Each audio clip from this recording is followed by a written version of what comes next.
¿Cómo están?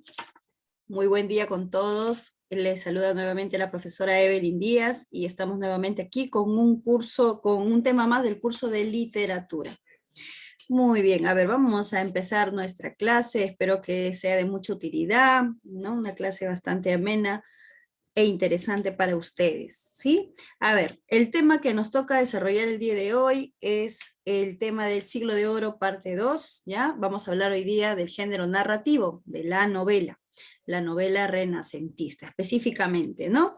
Semana número 12 de desarrollo. Cuando hablamos en la semana anterior del siglo de oro, hemos hablado que abarcaba dos periodos, principalmente el Renacimiento y el Barroco. Y en cada uno de estos se desarrollan los tres géneros, ¿verdad? El género lírico, el narrativo y también el dramático. Hoy día nos toca hablar del género narrativo. Nos vamos a enfocar en la novela de este primer periodo renacentista, ¿ya? Muy bien. Entonces vamos a empezar con nuestra clase con esta breve introducción. En primer lugar, muchachos, ¿qué observamos por aquí? Esta es una pintura muy famosa, muy reconocida, ¿no? Parte de nuestro el patrimonio de la humanidad prácticamente. Esta pintura le pertenece a Miguel Ángel Buonarroti, así se le llama, es un italiano, un pintor muy reconocido, ¿no? Y recordado, pues él es el autor de esta obra, La creación de Adán. ¿Qué podríamos observar, muchachos, aquí, ¿no? En esta imagen, muy interesante. Lo primero que seguro te debe impactar es pues que está la figura del ser humano, del hombre, ¿no? Y en todo caso, en toda su plenitud, ¿no? Viendo el cuerpo humano desnudo, ¿sí o no? Más que nada para resaltar sus características físicas, sus cualidades.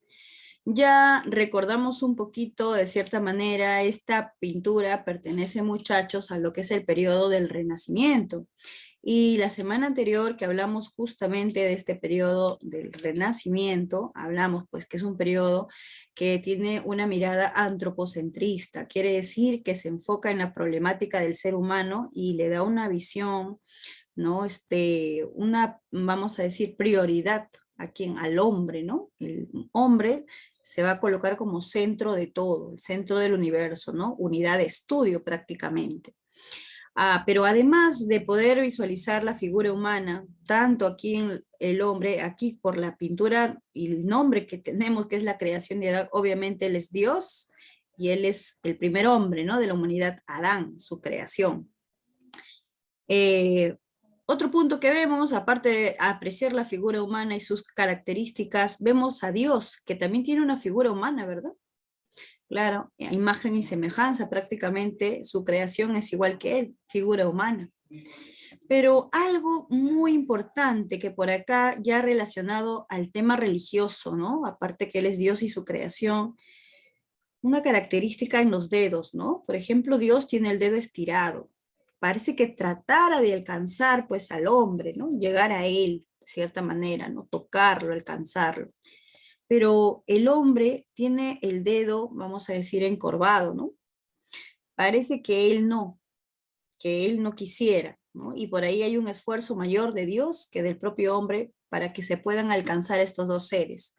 ¿Eso qué nos refleja, qué nos representa? Haciendo un análisis de todo ello y recordando también que en el periodo del Renacimiento, muchachos, hay un enfoque todavía religioso. Es bien, es cierto que acabamos de salir de la Edad Media, esta que se desarrolló pues hasta el siglo XV y ya estamos hablando de Renacimiento. Eso quiere decir que ya estamos hablando del siglo XVI y empieza lo que es la Edad Moderna.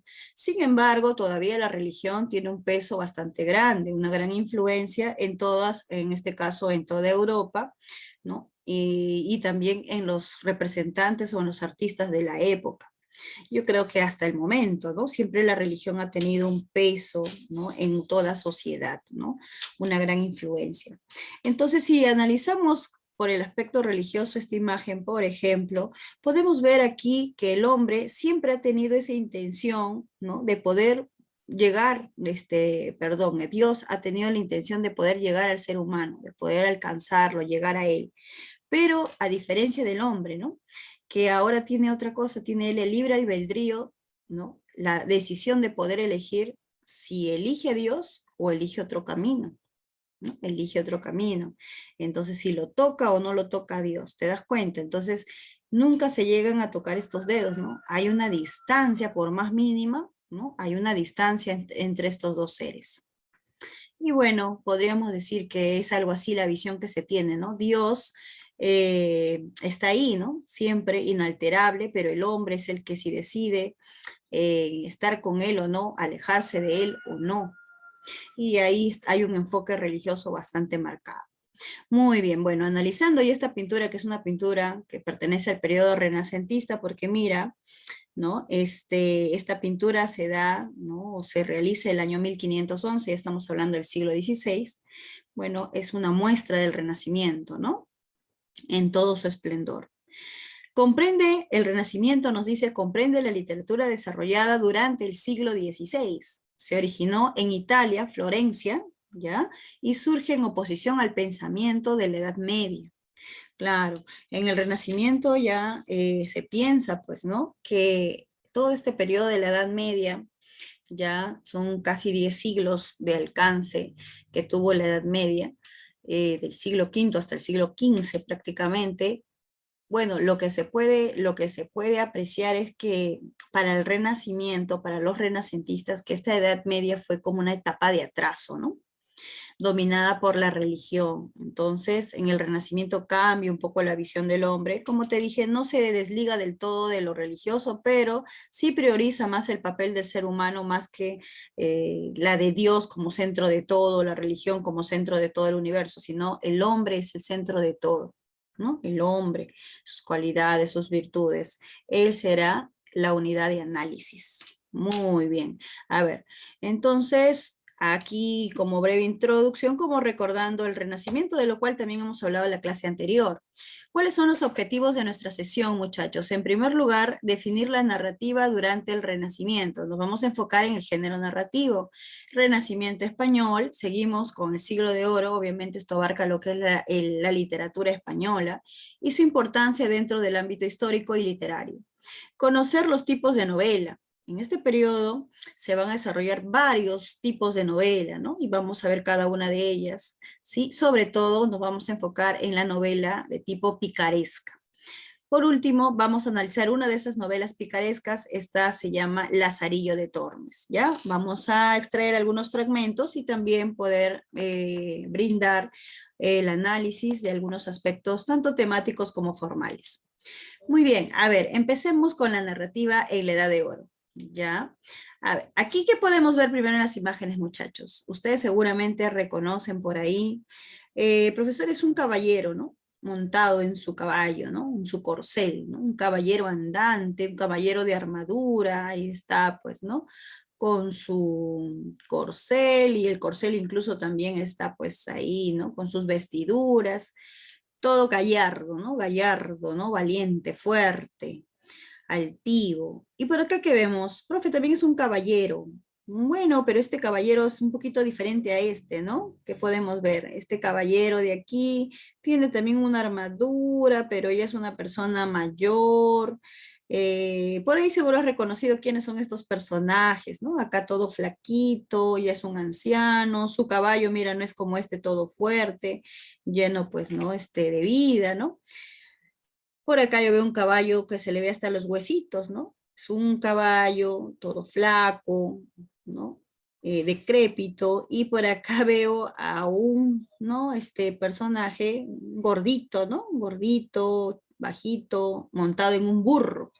Seguramente es reconocido, ¿no? Profesora, El Quijote, ¿no? Es El Quijote y Sancho Panza, ¿no? Por ahí su escudero. Es una obra muy conocida por nosotros. Tal vez no la has leído completa, pero si tienes alguna referencia sobre esta obra. Muy bien, entonces, ¿qué diferencia, no? ¿Qué diferencia? ¿Y por qué se plasma así? ¿Por qué está retratado de esa manera? Todo depende del contenido de las obras. Esta novela, por ejemplo, se llama Amadís de Gaula, ¿ya? Es una novela de caballería y justamente ahí está la intención, ¿no? Se le retrata así porque habla de los caballeros andantes, del honor, la valentía, ¿no? La gallardía que ellos presentaban, ¿no? Ese porte. O sea, todo lo positivo, las virtudes y las cualidades de un personaje. En este caso, el caballero, ¿no? Un caballero andante. Y por acá, profe, estos son los personajes de otra novela, ¿no? El ingenioso hidalgo Don Quijote de la Mancha. Ah, pero también veo otras características en los personajes. Y se distancia un poquito de lo que es esto. Esto parece una imagen idealizada y esta parece, profe, como una imagen ya que trata de burlarse tal vez de esa, ¿no? Un poco ridiculizada. ¿Ya? Muy bien, ahora vamos a ver por qué, ¿no? El porqué de estas imágenes y de esas portadas en esos libros, y por qué la diferencia en las cualidades y las características físicas de los personajes. Nos dice por acá, muchachos, la evolución de la novela en el Siglo de Oro. Cuando hablamos del Siglo de Oro, recuerda que hablamos tanto del Renacimiento, siempre recuerda esto, ¿no? Siempre Renacimiento y también el periodo del Barroco. O sea, comprende estos dos periodos, ¿no? Renacimiento y Barroco. Ahora, ¿cómo va evolucionando? Cuando hablamos de evolución, muchachos, hablamos de un cambio. O sea, va a haber un cambio, ¿no? Va a haber un cambio en la novela en este siglo de oro, durante el Renacimiento y el Barroco. Vamos a ir de un idealismo marcado, como bien dice aquí, al realismo. Cuando hablamos de idealismo es de cierta manera de enfocarnos en un ser sin defectos, ¿no? Todo bien, ¿no? Todo perfecto, ¿no? De eso trata el idealismo, ¿no? El idealismo es de poder, no vemos los defectos en un ser, ¿no? Por eso dice lo idealizamos, ¿no? O sea, lo hacemos perfecto, lleno de virtudes nada más. Y cuando decimos que va del idealismo al realismo, posteriormente ya, ¿no? Vamos a ver que vamos a ir a poder representar a los personajes con sus cualidades, ¿no? Reales, ¿no? Por ahí puede ser bonito, pero también puede ser feo, ¿no? Puede ser grotesco, o sea, no todo ser humano es perfecto, tenemos nosotros virtudes, pero mucho más defectos, porque somos seres humanos, ¿no? No somos seres divinos, ¿no es cierto? O que bueno, pues, ¿no? Que ya no tengamos nada que corregir, ¿no? Entonces, hay una evolución en la novela en el siglo de oro. En la época del Renacimiento se vive un idealismo marcado. En la época del Barroco se enfoca más en el realismo, ¿no? En enfocar a los seres tal como son, con defectos y virtudes. Recordando también, muchachos, que hablamos la clase pasada, que en el Renacimiento, España, ya que estamos hablando de la literatura española durante este periodo, vive una época de auge o apogeo, ¿sí? Pero en el barroco ya España sufre también, ¿no es cierto?, un debilitamiento, una crisis, ¿sí? Una crisis, una decadencia. A nivel político, a nivel religioso, hay conflictos, incluso en la misma iglesia se debilita, eh, además también territorial, ¿no? Etcétera. Por lo mismo, todo eso trae, ¿no?, crisis económica en la gente, ¿no? Las sociedades, ¿no? España cae en crisis económica y producto de la crisis económica, la gente va a padecer, pues, por ahí hambre, ¿no es cierto? Va a haber falta de trabajo, diferencias sociales, muchas personas que van a tener, ¿no? Muy poco y pocas personas que van a tener mucho. Entonces se agiganta la brecha, ¿no? En referencia a las clases sociales, ¿ya? Muy bien. Las novelas caballerescas y sentimentales eran relatos idealizados. Obviamente, muchachos, si las novelas caballerescas eran relatos idealizados, pertenecen a este periodo, ¿no? Al Renacimiento. Los personajes, los hechos, los lugares en los que se desarrollaba la trama, todo era idealizado, ¿no? Incluso los lugares donde ¿no?, se da un enfoque bastante, vamos a decir así, pues, ¿no? Se trata de resaltar todas las cualidades de España, incluso de sus ciudades, ¿no? Sus áreas geográficas, entre otros. En este proceso evolutivo de la novela, El Quijote es un texto desmitificador, apoyado en la verosimilitud. A ver, ¿por qué nos dice que el Quijote, ¿no?, después de tener ciertas novelas como las de caballería, que se representan a personajes idealizados, todo bonito, ¿no?, perfecto, ¿por qué el Quijote es un texto desmitificador? ¿Por qué? Porque ya desvirtúa a estos personajes, o sea, te hace pisar tierra, ¿no? Te dice, ¿sabes qué? No todo es perfecto, no todo es idealizado, también hay problemas en España. Y por lo tanto la literatura, los libros, los textos tienen que mostrar esa realidad que está viviendo la sociedad española. Muy bien. ¿Apoyado en qué? En la verosimilitud. Entendiendo, muchachos, que verosimilitud viene de verosímil y lo verosímil es algo lo más parecido a lo real, a lo verdadero. Tiene que tener apariencia de verdadero. Quiere decir que las historias tienen que tener una total credibilidad, contar los hechos de manera tan creíble, lo más pegado a la realidad, que reflejen la realidad, ¿no?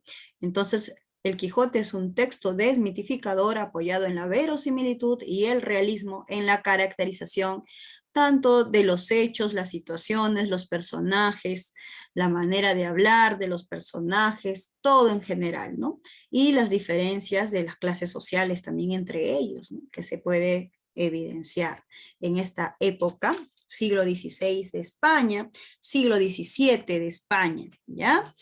Muy bien. Además, por aquí podemos ver lo siguiente. Durante el Renacimiento se produce un auge de la literatura, nos dice, de ficción. ¿Qué quiere decir esto, muchachos? Literatura de ficción. Además, de cierta manera, en el Renacimiento, en esta época, vamos a ver que ciertos pasajes o hechos o aventuras que se describen, que viven los personajes de las obras, son hechos fantásticos, ¿no? Ficcionales también quiere decir, ¿no? Creados por la imaginación tal vez de uno de los personajes que está fuera de la realidad, cuya finalidad era entretener a quién, a los lectores, ¿no? Entonces, netamente lúdica la intención, ¿sí? Entretenimiento. Ello debido al interés de quién? Bueno, principalmente de estos personajes que pertenecen a la clase social alta, por ejemplo, los nobles, los burgueses, entendiendo que en la edad moderna la burguesía se está consolidando también, ¿no? Bien, entonces ellos prefieren ese tipo de novelas, ¿ya? Y en este caso por la literatura. Dice, esta literatura se podría caracterizar de la siguiente manera. La literatura del periodo del Renacimiento tenía un carácter imitativo. ¿Por qué decimos un carácter imitativo? Porque recuerda que en el Renacimiento se imita más que nada, ¿no? A la literatura italiana muchas veces, ¿no? Por ahí a la literatura francesa también, ¿no? Diversidad temática también, ¿no? Diversos temas que vamos a ver en el caso de las novelas. De ahí surgen los tipos de novelas. Pero el predominio del tema, ¿no? El predominio, ¿no? El tema favorito es el tema amoroso, principalmente, el tema amoroso, ¿no? Y un marcado idealismo. Todo eso estamos hablando en el periodo del Renacimiento, ¿ya? Ya que hoy día nos toca enfocarnos en la etapa renacentista. Muy bien, ahora, ¿cuáles son esas novelas del Renacimiento, ¿no? Que se desarrollan durante este periodo? Acá tenemos tipos de novelas. Principalmente vamos a hablar de estas novelas, ¿no? De caballería o llamadas caballerescas, ¿ya? Novelas caballerescas. Muy bien, a ver, entonces, las novelas caballerescas, ¿de qué tratan? Bueno, te narran, ¿cierto? Las aventuras de un caballero, obviamente un caballero andante, y ya sabemos cómo es un caballero andante, qué virtudes va a tener, qué apariencia tiene, son de origen greco-latino, y nos va a contar las aventuras, nos va a narrar las aventuras de un caballero andante que busca los ideales, ¿no? Siempre lucha por estos dos ideales principalmente, la justicia y el amor. Siempre va a tener a una damisela, ¿no? Va a tener a una mujer bella, ¿no? Por quien luchar para poder conseguir su amor, ¿no?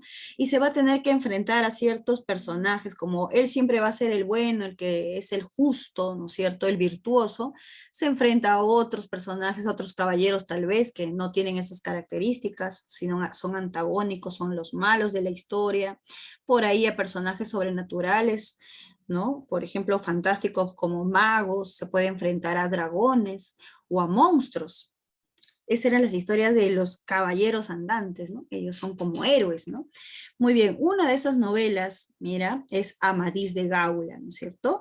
Esa es una novela de origen anónimo, ¿no? No se conoce al autor de esta novela, pero es la novela cumbre de las novelas de caballería. Por otro lado, tenemos aquí a una novela pastoril. Muy bien.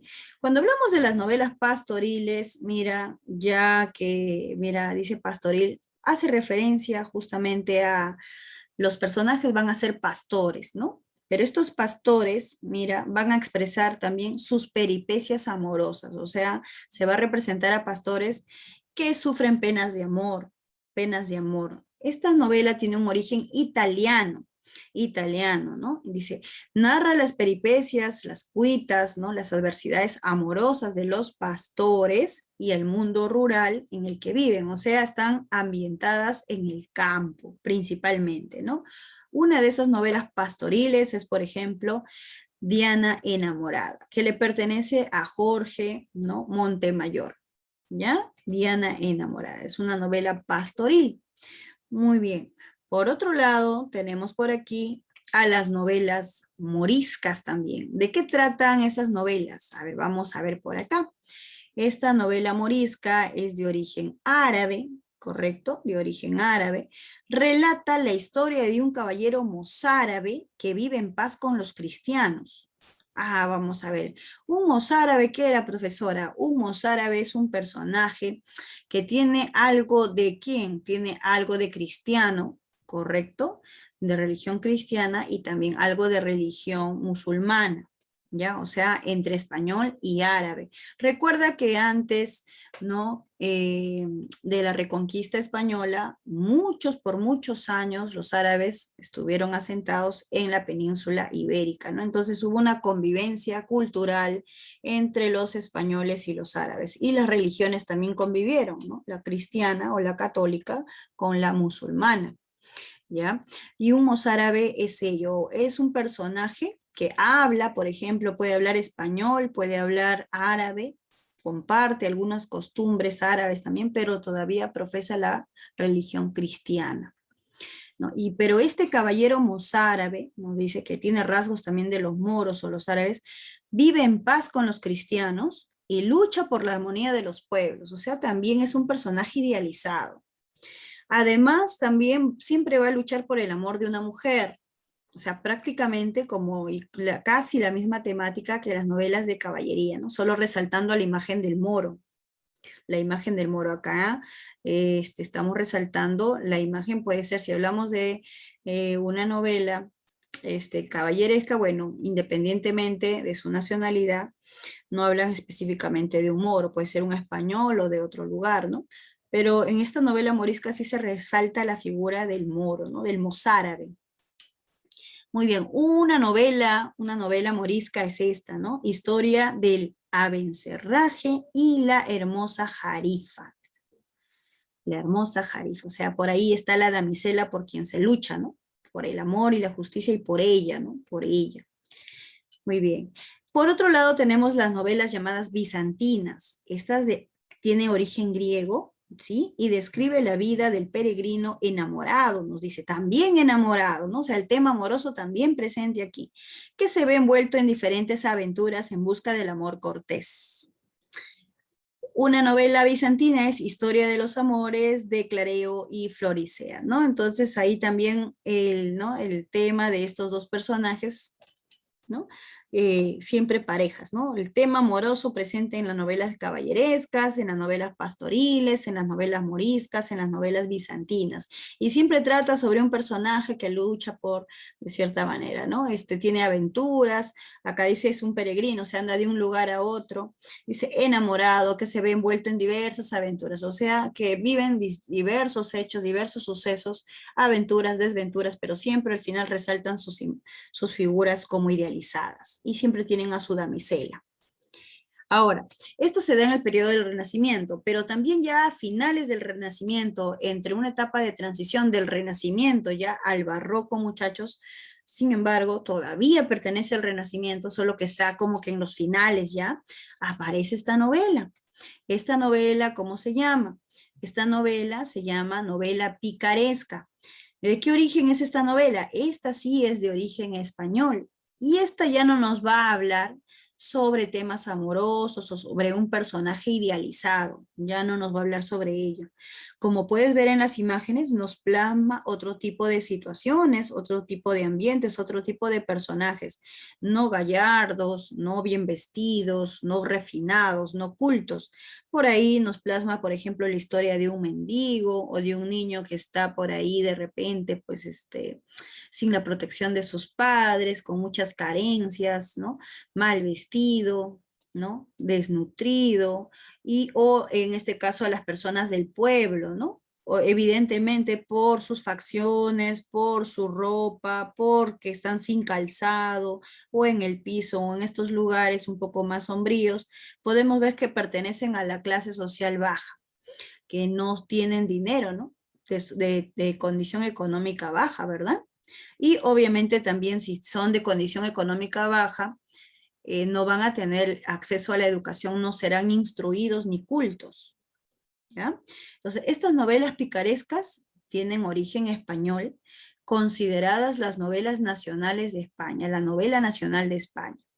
Ahora, culturalmente es un documento, la novela picaresca, sociológico, porque te refleja la sociedad española del siglo, ¿no? Entre el siglo, de finales del siglo XVI a entradas o inicios del siglo ya XVII, ¿no? Entonces te refleja la sociedad de España de la época, que está viviendo ya una situación de crisis o decadencia. Narra la novela picaresca las hazañas de un pícaro. ¿Y qué es un pícaro, profe? Es un personaje que aparece en la novela picaresca. Ya no hablamos de un caballero andante que tiene todo lo bonito y todas las virtudes del mundo. Hablamos de un pícaro, es que es todo lo contrario.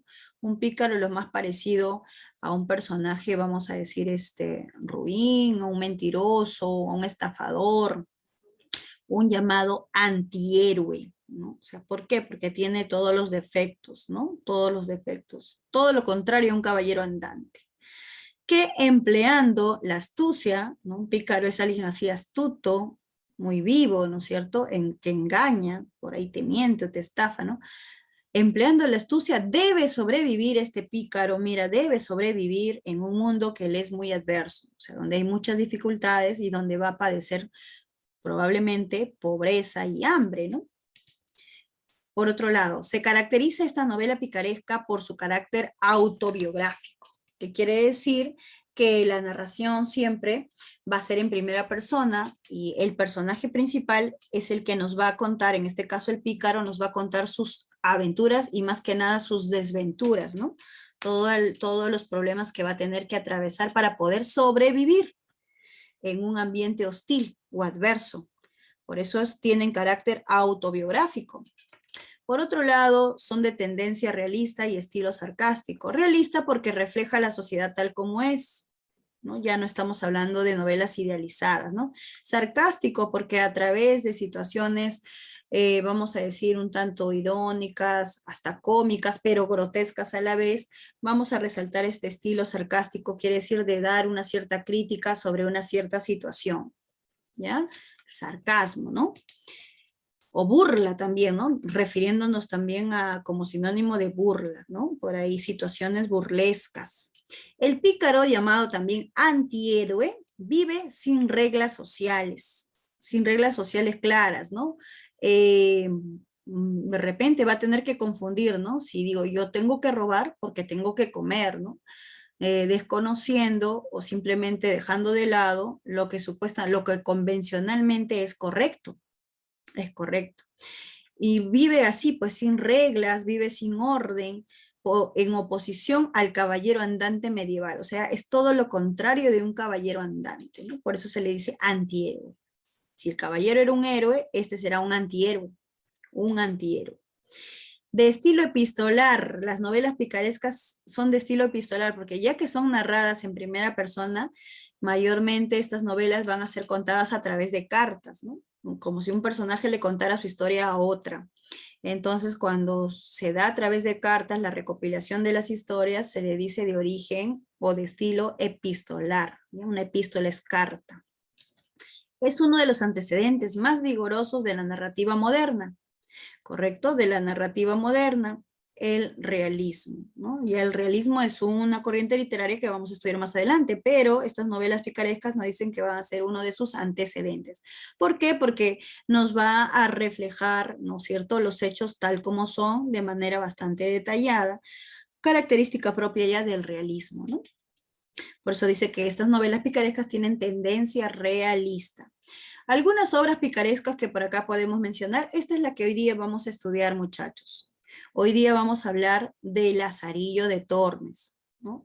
Esta que tiene un origen anónimo, no se sabe quién fue el autor. Ahora vamos a entender, analizando la obra, el por qué, ¿no? Probablemente por qué esta persona que escribió La salida de Tormes no quería que se sepa su identidad. Esta se publica el año 1554 y dio origen a la novela picaresca. Por otro lado, tenemos a esta novela, mira, llamada Guzmán de Alfarache, que le pertenece a Mateo Alemán. Si hablamos, por ejemplo, de esa novela, muchachos, esta de acá aparece pues el año 1599, asienta las características de la novela picaresca, nos dice, ¿ya? Las características. ¿Y cuáles podrían ser esas características? Primero, también hay una narración en primera persona del protagonista, y en el protagonista se va a ver, de cierta manera, una evolución, ¿no? Acá hablamos de un personaje llamado Guzmán, así se va a llamar, quien es fruto de la infidelidad, ¿no es cierto? O sea, él no nace en una familia consolidada, ¿no? Papá, mamá o casado, sino producto, dice, de un adulterio, de la infidelidad. Queda huérfano a corta edad y bueno, va a tener una vida bastante difícil, ¿no? Va a padecer la pobreza, va a crecer solo, va a ir formándose su personalidad bastante desconfiada, va a ser criado por muchos amos, ¿no? Por muchas personas, ¿no? Va a depender de ellas y bueno, producto de la necesidad va a tener que aprender a estafar, engañar o a burlarse incluso de otras personas, ¿no? Entonces así el pícaro, o sea, no es así porque sí, ¿no? Sino que las condiciones lo transforman y lo vuelven de esa manera, lo van a volver de esa manera, ¿ya? Muy bien. Tiene que sobrevivir, como bien hemos mencionado, ¿no? Una de las ideas anteriores. Otra novela picaresca, muchachos, es, por ejemplo, Rinconete y Cortadillo. Mira que le pertenece a Miguel de Cervantes. Miguel de Cervantes es un escritor español también que vamos a estudiar la siguiente clase, pero también ha escrito todo tipo de novelas. Hace un rato hablamos de novelas pastoriles. Él tiene una novela pastoril muy conocida llamada La Galatea.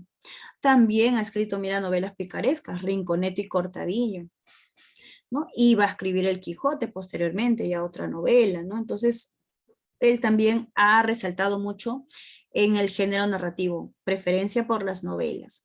Rinconete y Cortadillo ya nos habla pues de la historia de dos muchachos, ambos huyen de sus casas, uno se llama Pedro del Rincón, así se llama, de ahí sale el Rinconete, y el otro se llama Diego Cortado, de ahí le dicen Cortadillo. Pero son dos muchachos que van a huir de sus casas, se van a escapar, y de camino de la ciudad de Toledo a Andalucía, ellos se conocen, se hacen amigos y bueno, van a ir en busca, bueno, de aventuras y más que nada de desventuras, ¿no? Todo lo que le va a pasar van a compartir entre los dos. Pero también habla de estos niños que tienen muchas carencias, ¿no? Que son pícaros y también van a tener que engañar, mentir o estafar para poder sobrevivir. Y tenemos aquí otra novela llamada La vida del buscón, que le pertenece por acá a Francisco de Quevedo, ¿correcto? Esta ya se da en 1626, novela picaresca también, de tendencia ya barroca, ¿no? Porque ya estamos en 1600 y estamos siglo XVII, y en el siglo XVII se desarrolla ya el barroco, el barroco. Muy bien, entonces más o menos la misma temática también cuando hablamos de la vida de Buscón. Habla de un personaje llamado Don Pablos, es una novela autobiográfica, ¿correcto? La narración también se da en primera persona, un personaje que va a tener que sufrir muchas humillaciones, humillaciones continuas y bueno, va a tener que poco a poco sobresalir o sobrevivir y también buscar un futuro mejor, ¿no? Salir de esa pobreza y también se evidencia la diferencia de clases sociales. En todas estas novelas va a haber una marcada diferenciación de las clases sociales de los personajes, pues algunos serán nobles, algunos caballeros, algunos burgueses, algunos por ahí clérigos o eclesiásticos, es decir, religiosos, y los demás, pues la gente del pueblo, ¿no? Mercaderes por ahí de repente, ayas o personas que cuidan pues a los niños, ciegos, bulderos, o sea, personajes de todas las clases sociales se reflejan aquí. Principalmente, claro, nos estamos enfocando en ver la realidad de estos personajes que pertenecen a una clase marginada, ¿no? Esa clase social baja. Muy bien. Bueno, nos toca hablar hoy día de esta novela llamada Lazarillo de Tormes, muchachos. El Lazarillo de Tormes. Muy bien. ¿De qué trata esta novela? ¿De qué nos trata? ¿A quién le decían Lazarillo? Bueno, acá vemos una imagen. Acá está el Lazarillo, pues es un niño casi de 8 años, ¿ya? Uno de sus amos, comiendo unas uvas. Ahí vamos a contar también sobre un poco de esta escena, ¿no? Que podemos ver ahí en la imagen, que está dentro de la novela El Lazarillo de Tormes. ¿Qué características tiene esta novela, chicos? Primero, ¿cuál es el tema principal? Nos habla sobre la honra y los tipos de honra en los personajes, ¿no? La honra y por otro lado la pobreza que padece, pues, ¿no? Más que nada él, pues, ¿no? Este niño que padece. Otros temas que también se pueden ver en la obra, por ejemplo, la crítica al clero, el aspecto religioso. Crítica al clero quiere decir a los que pertenecen a la iglesia. Podrían ser por ahí frailes, podrían ser clérigos, podrían ser bulderos, ¿no? Abades, arciprestes. Entonces, estos personajes no van a tener de cierta manera muchas virtudes, ¿no? Por ahí se va a evidenciar en ellos, por ahí de repente la avaricia, la lujuria, la estafa, el engaño, la traición, la infidelidad, o sea, muchos defectos. Y si te das cuenta es una crítica pues al clero. Y si esta novela habla sobre una crítica al clero, por ahí como que ya podemos entender el por qué esta novela, El Lazarillo de Tormes, es de carácter anónimo, ¿no? No se conoce al autor. Imagínate si estamos en un periodo donde la iglesia está siendo cuestionada, porque recuerda que en este periodo se da esto de la contrarreforma. ¿Y el por qué? Porque nace la reforma protestante, un grupo de personas, de religiosos, se quieren desligar de la iglesia y formar su propia iglesia, ¿no? Porque acusan a la iglesia que ha caído en vicios, ¿no? Que ha caído en hechos de corrupción, se ha perdido prácticamente, ¿no? Y se ha alejado de Dios, ¿no? Lo que realmente debería, de cierta manera, pues, debería difundir o fortalecer, ¿no? El acercamiento a Dios, se ha alejado más bien de él y ha caído en vicios mundanos. Muy bien, entonces se da lo que es la reforma protestante, recuerdan. Y justamente una reacción en contra de esa reforma protestante para poder defender a la Iglesia Católica aparece la contrarreforma, encabezada, pues, ¿no? Por San Ignacio de Loyola, ¿sí? Y que trata, pues, ¿no? De nuevamente poner orden en la iglesia para que esos ataques que le están siendo dados, bueno, pues, no tengan razón de ser, pueda él recuperar lo que era la iglesia. Y bueno, pero también se establece una institución muy importante acá para poder dar castigo a todos los que están en contra de la Iglesia Católica. Tú recordarás a esta organización que se llamaba la Santa Inquisición, ¿no? Oye, pobre de ti que estés hablando mal de la iglesia o de sus representantes o cuestionando, ¿no? ¿No? Cuestionando a la iglesia. Entonces ibas a ser castigado, sancionado, ¿no? Ejecutado, ¿no? La horca, por ahí, de repente, la guillotina, o entre torturas y otros castigos más. Bueno, entonces nadie quería hablar mal de la iglesia, lo podían hacer, pero ¿no? Ocultándose tal vez. Por eso esta novela, mira, como critica al clero y a los personajes que forman parte del clero y evidencia sus defectos, muy bien, por eso es de origen anónimo, pues probablemente para no tener que padecer algún tipo de recriminación o castigo e incluso la muerte. Por otro lado, otros temas son la oposición de las clases sociales. Ya hemos hablado de eso también, ¿no? Va a haber varias clases sociales que se van a manifestar en los personajes. Educación con violencia y venganza. O sea, aquí este niño, mayormente el pícaro, recibe una educación a la inversa, una educación degradada. O sea, en vez de enseñarte a que seas bueno, que siempre digas la verdad, que seas honrado, honesto, ¿no? Valiente, oye, más bien te enseña lo contrario, ¿no? Que huyas al peligro, no lo enfrentes, que engañes, que robes, que estafes. Entonces, es una educación con violencia porque también, ¿no? Hay castigos físicos que recibe el niño, ¿ya? Muy bien. Y bueno, venganza también, ¿no? La violencia nunca trae nada bueno. Si él le pegan, él también querrá pegarle a ese otro que le ha pegado, ¿no? Entonces es así, ¿no? La violencia, la educación es a la inversa y con violencia, es dura, pues, ¿ya? Por otro lado, vamos a ver, pues, lo formal ya, ¿no? Al ser una novela, pertenece al género narrativo. La especie es considerada novela picaresca. Tiene un prólogo, esta es su estructura, presenta un prólogo como una introducción y luego vienen 7 tratados. 7 tratados, 7 historias donde se te habla de los diferentes amos que va a tener pues Lazarillo de Tormes, el personaje principal. No tiene una unidad argumental, ¿no? Porque te dije, cada tratado habla de los amos, ¿no? Y como que son mini historias que tienen un inicio y fin, ¿no? Entonces, terminas un tratado, empiezas el otro y ya te está hablando de otro personaje. Oye, me pasó esto ya con esta persona y empieza su historia, ¿no? Termina otro tratado y así. Entonces, no tiene una unidad argumental. Narrador protagonista quiere decir jóvenes en primera persona, señoritas, mira en primera persona, no te olvides, esta novela tiene narrador protagonista, primera persona, y la narración es lineal.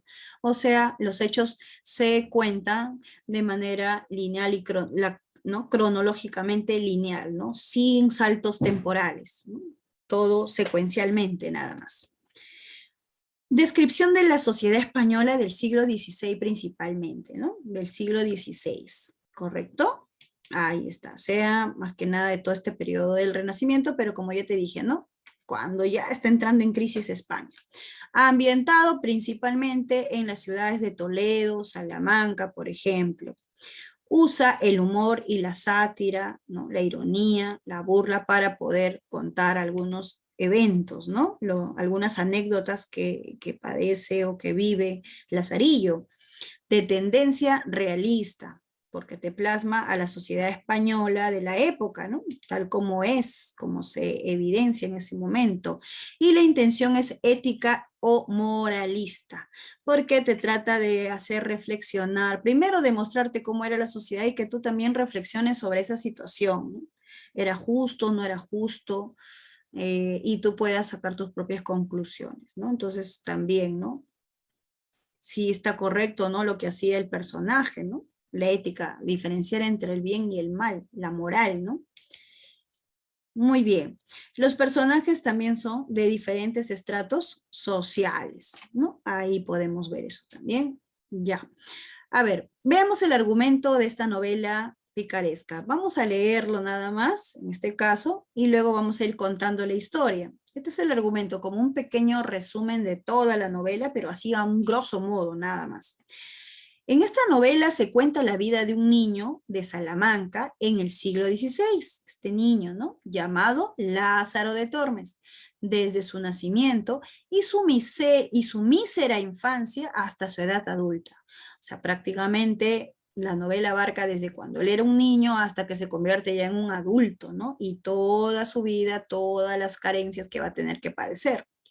Debido a su origen humilde, Lázaro se ve en la obligación de trabajar para otros en calidad de lazarillo.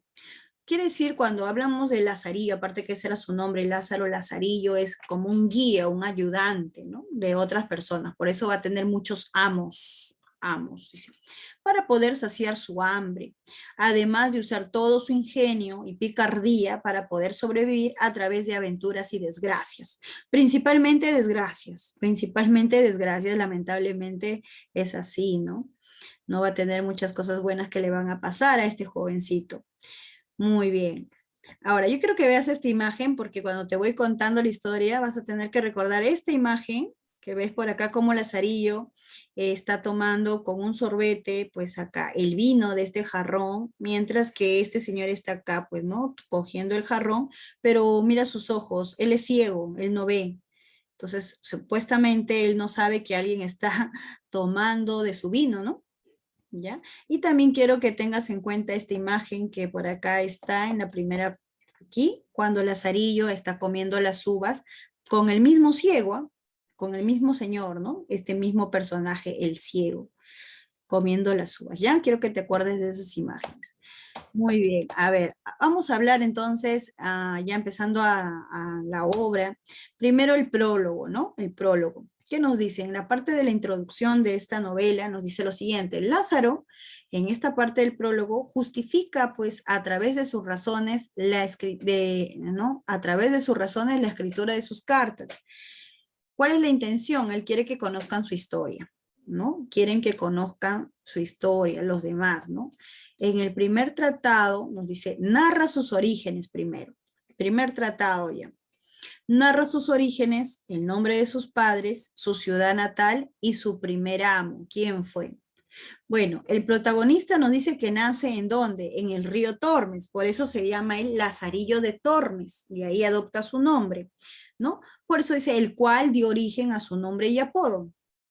Fue hijo de Tomás González y Antonia Pérez. Ellos fueron sus padres. Su padre era un molinero, o sea, alguien que no era adinerado, ¿no? Que trabajaba en un molino, quiere decir moliendo los granos, probablemente haciendo harina, ¿no?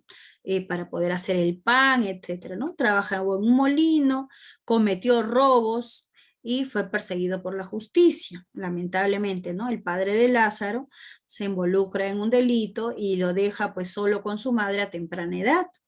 Luego el papá dice que tuvo que ir a la guerra contra los moros, ¿no? Sirve como mulero a uno de los caballeros y allí murió cuando Lázaro tenía solo 8 años. Aparte que él, su padre, bueno, lo abandona porque va a prisión, también luego fallece cuando ya tiene que trabajar para otra persona. Entonces Lázaro se queda huérfano solamente con la madre a solo 8 años, ¿no? A los solo 8 añitos nada más. Y la madre también pues no era adinerada, obviamente. Su madre, ante la necesidad económica y sin el esposo, y después también sin el negro Zaide, tuvo que entregarlo a un amo. La mamá, al quedarse desprotegida sin el padre y tener que mantener, ¿no es cierto?, al Lazarillo, va a trabajar pues como algo así como en un restaurante, en una posada, donde tenía que dar alimento, ¿no? Comida a otras personas. Principalmente sus clientes nos dicen que eran caballeros. Y Lázaro, en su ingenuidad de niño, nos va contando en la historia que su madre recibía constantes clientes. Y bueno, cada uno venía y salía de casa, ¿no? Y del cuarto de la mamá, y él decía pues que eran solamente sus clientes, ¿no?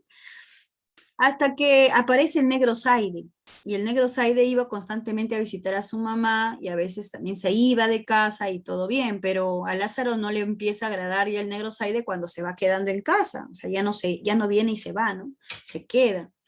Entonces, ¿por qué? Porque siempre ellos tenían mucha necesidad. La comida la justa alcanzaba para la mamá y para él, ¿no? Una boca más que alimentar era menos comida para Lázaro, y eso no le gusta, él más que nada por la comida. Él no se da cuenta de nada de la situación, recuerda que es un niño y todo niño es ingenuo. Por lo tanto, no le cae bien el negro Zaide, hasta que una vez el negro Zaide se aparece y viene con pan, con vino, con salchichas, ¿no? Nos dice con mucho alimento, comida, y a Lázaro eso le gusta, pues, ¿no? Porque va a haber que comer, va a haber alimentos sobre la mesa. Entonces ya le empieza a caer bien el negro Zaide, pero luego ya se va dando cuenta, pues, que el negro Zaide no era solo el amigo de mamá, sino que era la pareja de su mamá ya, ¿no? La mamá queda embarazada del negro Zaide, van a ser pareja, ¿no? Y Lázaro va a tener un hermanito, un negrito también, porque el negro Zaide era moreno y su hermanito también va a ser pues moreno, ¿no? Tuvo que entregarlo así, la mamá ya no puede mantener ahora. ¿Por qué lo tiene que entregar un amo a la mamá? El negro Zaide también va a ser arrestado, ¿no? Por un problema que va a tener en el trabajo. Entonces la mamá se queda con el niño, ¿no? Y se queda con Lázaro, ya tiene 2 hijos, 2 bocas que alimentar más, no puede. Y es así que tiene que entregarlo a un amo ya. Era una costumbre en la sociedad española, así entre estas clases social baja, que los niños a los 8 años, 9 años, ya podían ir con otras personas a servirles de lazarillos, ¿no? De guías y ayudantes para ganarse la vida. O sea, tanta era así la pobreza que los padres tenían que alejarse de sus hijos, ¿no? Prácticamente ya mandarlos a trabajar a temprana edad. Muy bien. A ver, entonces acá nos dice, su primer amo, ¿quién va a ser? Un ciego, ¿no? Un ciego. Lo saca de su ingenuidad inicial hasta desarrollar en él un instinto de supervivencia, nos dice. ¿ya? Va a ser un cieguito. Ahora, es despertado la maldad del mundo por la cornada de un toro de piedra. Embuste con el cual, embuste quiere decir engaño, muchachos, con el que el ciego lo saca de su simpleza, o sea, de su ingenuidad. Después rivaliza en astucia con él en diversos episodios, como el de las uvas o el jarrón de vino, hasta que se venga con un último embuste. O sea, con el ciego, Lazarillo, primero él está contento, pues porque él dice, me voy a ir con él, voy a tener que comer, ¿no? Entonces está contento por ese lado. Pero a pesar que este personaje era ciego, era muy vivo, muy astuto, no podía ver, pero él podía, había desarrollado sus otros sentidos, o sea que no era fácil de engañar. Y, pero también, ¿no? Era un poquito injusto porque mientras que él comía buen trozos de pan con vino, a Lázaro pues le daba la justa, un pedazo de pan y agua nada más. Y a Lázaro también le gustaba comer bien, también quería el mismo vino que tomaba su amo y comer la misma porción que comía su amo. Es por eso que se las va a ingeniar para poder engañar pues al ciego. Y en una de esas, pues primero el ciego engaña a Lázaro y lo hace despertar y salir de su ingenuidad, ¿no? Se van por un lugar en donde hay un monumento, una estatua de un toro de piedra, y él le dice, oye, ¿escuchas el sonido que sale de ahí? Y Lázaro dice, ¿qué sonido, no? Y él todo ingenuo va y se pone a escuchar, ¿no? No escucho nada, entonces el ciego se burla de él, lo agarra de la cabeza y ¡pam!, ¿no? Lo somete contra las piedras, pues, ¿no? Contra la estatua. Y golpea al pobre Lázaro. Y le dice, oye, pues, ¿no? Tú tienes que ser mucho más vivo, ¿no? Si yo soy ciego, ¿no? Tú tienes que ser mucho, si yo soy el diablo, tú tienes que ser mucho más astuto que el mismo diablo, le dice, ¿no? Para algo te quiero, para que tú me ayudes, no para que me minimices, sino para que me aumentes, ¿no? Ya, entonces, como que diciendo, despierta, ¿no? Avívate. ¿Ya? Eso le dice, pues, ¿no? A la mala, claro, a golpes, ¿no? Lázaro va a tener que entender eso a golpes. Luego ya Lázaro va a ser astuto, pues, va a ser también vivo como el ciego. En una ocasión, el ciego se dedicaba a pregonar, iba por las calles, se sentaba en un lugar, pregonaban, ¿no es cierto? Pasajes bíblicos, así, y la gente le daba limosnas. Y es así como sobrevivían ellos. Lázaro va a aprender del ciego a pregonar. Y en una de esas, bueno, van a tener oportunidad de comer unas uvas, ¿no? Donación de las personas que por ahí han pasado y le han dejado a ellos. Entonces le dice, mira, tengo unas uvas y el ciego dice, vamos a compartirlas. Y empiezan a comer las uvas, ¿no? De una en una, ¿no? La idea era comer de uno en uno, de uno en uno, de manera equitativa. Pero de pronto el ciego empieza a comer de dos en dos. Y Lázaro no le dice nada, ¿no? Que si le dice algo, el ciego se molesta. Pero Lázaro no es tonto. Entonces Lázaro dice, yo también voy a comer de dos en dos, igual él no ve, ¿no? Entonces no reclama nada Lázaro porque él también está haciendo lo mismo. Pero luego Lázaro, ya muy vivo, voy a comer mejor de tres en tres, dice, ¿no? Y empieza a comer de tres en tres. ¿No? Come, come, come, ¿no? Y las uvas se acaban rápidamente.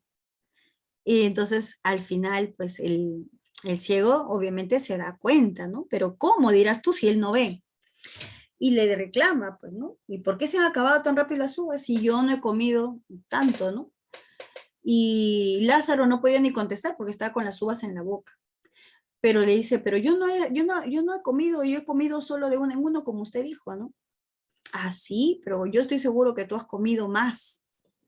¿Cómo lo sabes? ¿Por qué? Porque nunca me reclamaste cuando yo empecé a comer de dos en dos. ¿Por qué no me reclamarías si habíamos quedado de una en una, ¿no? Ah, ya, entonces el ciego ya se había dado cuenta. Entonces, cuando tú no reclamas es obviamente porque estás haciendo lo mismo, ¿no? No tienes de qué quejarte. Entonces ahí pues Lázaro también se gana su golpe, ¿no? El ciego lo castiga, ¿ya? Lo castiga. Ese es uno de los episodios. Por otro lado, viste la imagen donde él está tomando, ¿no? De su vino, del amo, del ciego, con una sorbete, una pajilla, ¿no? Y era porque también el ciego no le permitía tomar su vino. Entonces ese también lo hace, pero también va a ser sorprendido y también es castigado.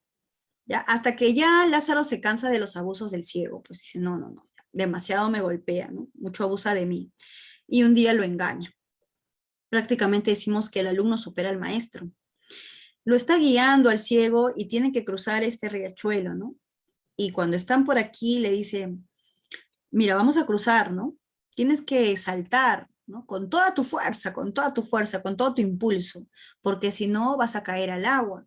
Y el ciego le hace caso, pues, ¿no? Entonces Lázaro, muy astuto, lo coloca a su amo delante de este poste. Y cuando se impulsa el ciego para saltar, va directo contra el poste y se golpea. Pues, un porrazo en la cabeza, obviamente, y cae desmayado, ¿no? Un gran golpe en la cabeza y cae desmayado. Y Lázaro no iba a estar ahí cuando él despierte, porque si él despertaba, obviamente iba a castigar a Lázaro, lo iba a moler a golpes. Es así que Lázaro decide abandonar. ¿Ya? Entonces se queda sin amo. Pasamos al segundo tratado y ahora pues él está buscando otro amo porque ahora con quién va a estar, ¿no? ¿Con quién va a vivir? ¿Quién le va a dar de comer aunque sea un pedazo de pan? Luego le va a servir, va a encontrar a quién, a un clérigo, a un personaje pues que vive, ¿no? Un religioso, ¿no? Un personaje de la iglesia, ¿no? Es un clérigo. Muy bien, entonces, ¿quién lo mata de hambre? O sea, este clérigo es mucho más tacaño, avaricioso que el ciego. O sea, pobre Lázaro, pensando que ha conseguido un mejor amo, va a caer de mal en peor, ¿no? Dice, ¿y a quién le robaba pedazos de pan de un cofre? El clérigo lo confunde a oscuras y tomándolo por culebra descubre el engaño. Le da una tremenda paliza y lo arroja de su casa persignándose antes. O sea, todavía malo, pero todavía se persigna, ¿no? Eso tipo cucufato, ¿no? Como que se da golpes en el pecho, pero al final no hace nada por el prójimo. ¿Qué sucedía con este clérigo? Él recibía muchas donaciones de las personas, pero era tan así mezquino con sus alimentos, su comida, sus bienes, que su comida la guardaba en un cofre con llave y con candado. Y el pobre Lázaro le daba unas migajas para que coma, ¿no? Lázaro siempre tenía hambre y Lázaro se las ingenia, pues porque Lázaro no es nada tonto, recuerda, se ha despertado, ¿no? Bien, entonces él nota pues que este ciego donde guarda la llave y hace lo siguiente, ¿no? Ciego en el clérigo, cada vez que el clérigo sale de casa, deja la llave escondida, supuestamente Lázaro no sabe, pero Lázaro a ver si sabía, entonces él abre con la llave, entonces come del cofre, ¿no? El pan, el vino, ¿no es cierto? La longaniza, todo lo que había, y luego lo deja todo tapadito, ¿no? Entonces él dice que es raro, pero cuando llega el clérigo encuentra con candado. Dice, ¿cómo, no? ¿Cómo así? ¿Cómo así? Bueno, pero se las ingenia. Lázaro se las ingenia. Lázaro, ¿qué es lo que hace? Luego el clérigo desconfía y se lleva la llave, pero Lázaro, muy vivo. Antes de eso, ya se imaginaba que eso iba a suceder, le había sacado un duplicado a la llave. Por ahí pasaba un cerrajero y él le convence, ¿no? Que si le hace el duplicado de su llave para su amo, ¿no? El amo iba a estar muy agradecido y como recompensa, una vez que él haga la llave, el cerrajero, la llave del baúl, él iba a poder coger lo que quería de ese baúl y ese iba a ser su pago. Entonces consigue así la llave. Es así que cada vez que se va el clérigo, a pesar que se lleva la llave consigo, Lázaro tiene su duplicado. Y cada vez que se duerme, Lázaro se colocaba la llave en la boca para no ser descubierto. Entonces, mira, cuando sucede esto y va desapareciendo los alimentos del clérigo, ¿no? Dice, ¿por qué, no? Habrá de repente por ahí ratas, pericotes, o hay el sonido medio extraño, pues un animal que se está comiendo, pues la comida, ¿no? Que está desapareciendo ahí. Y bueno, hasta que un día escucha así como un silbido, ¿no? Un silbido y el clérigo, ¿no? Quiere atrapar a la bestia o al animal que está robándose la comida. Es guiado por su oído hasta que llega donde está Lázaro y descubre que Lázaro estaba producía ese sonido porque tenía la llave en la boca, la llave de su baúl. Y es así que va a ser descubierto por el clérigo, pues que él era el ladrón de la comida. Entonces, como bien dice acá, le da tremenda paliza, pues, tremenda paliza y lo bota de su casa. Lo bota de su casa. Otra vez Lázaro se va a quedar sin amo. Ahora pasamos al tercer tratado. Ya aquí se encuentra Lázaro con un hidalgo que iba bien vestido, bien portado. Un hidalgo es, ¿no? Alguien que ha pertenecido a la clase noble, que le ha servido a un caballero, entonces tiene un título nobiliario, ¿no? Tiene buen habla, ¿no? Es bastante culto, refinado, pero dice es un hidalgo arruinado. sea, ya no tiene dinero, ha caído en desgracia económicamente, ¿no?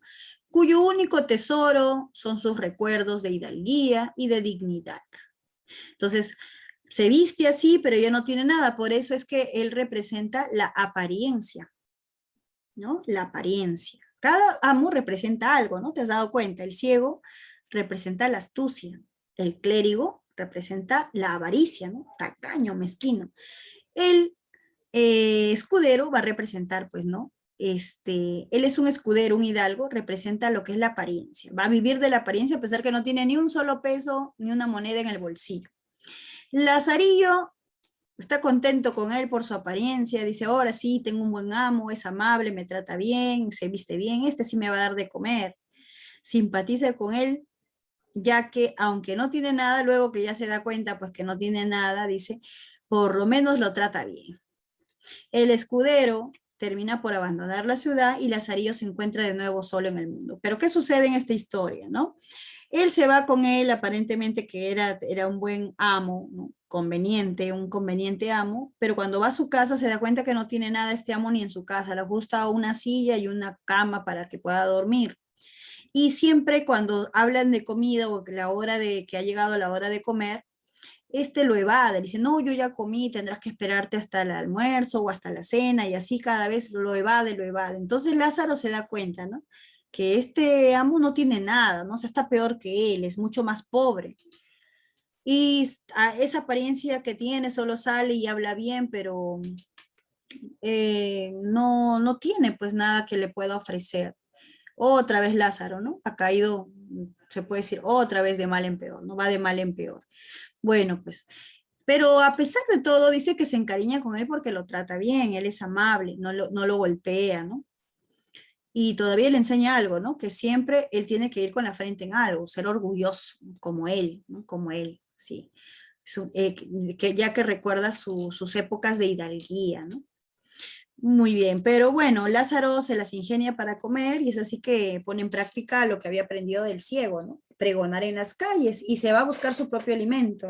Él es el que va a llevar el alimento a la casa del escudero y lo va a mantener el escudero, de cierta manera.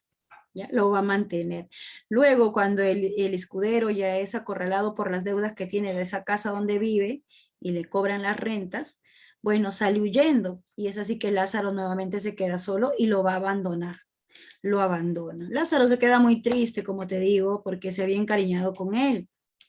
Bueno, se queda solo nuevamente, vamos al tratado cuarto. Lázaro entra al servicio de un fraile, nos dice, de la Orden de la Merced. A ver, otro personaje religioso, ¿no? Ahora estamos hablando de un fraile. Este hombre es muy religioso y su mayor afición es dar largos paseos. Él sufre de un pecado, ¿no? La lascivia. ¿Qué es la lascivia, muchachos? La lujuria, pues. Entonces, es esos religiosos que, bueno, se dan golpes en el pecho, pero también sienten debilidad por los placeres carnales. Este fraile regala a Lázaro su primer par de zapatos. Un día Lázaro termina abandonándolo, porque bueno, este fraile tenía que ir de un lugar a otro, de un lugar a otro, y Lázaro no aguanta ese ritmo, ¿no? Y dice, le regala un par de zapatos, pero ese par de zapatos se les termina demasiado rápido por la vida tan errante que tenía. Entonces Lázaro lo abandona. Quinto tratado, Lázaro se encuentra con un buldero, otro personaje, mira, de la religión, ¿no? Otro eclesiástico. Muy bien.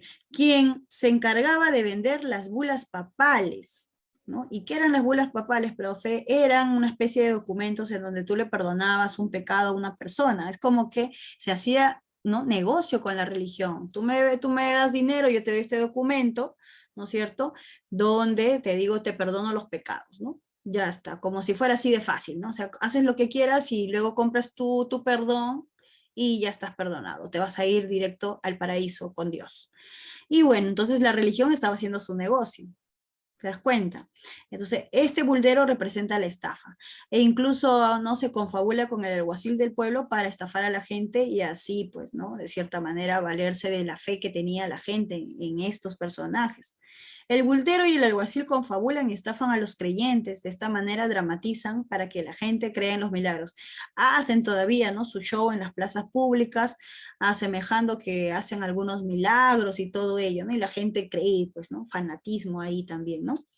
Sí, compraban esos documentos. Y entonces se enriquecía, ¿no?, a costas de la fe de las personas.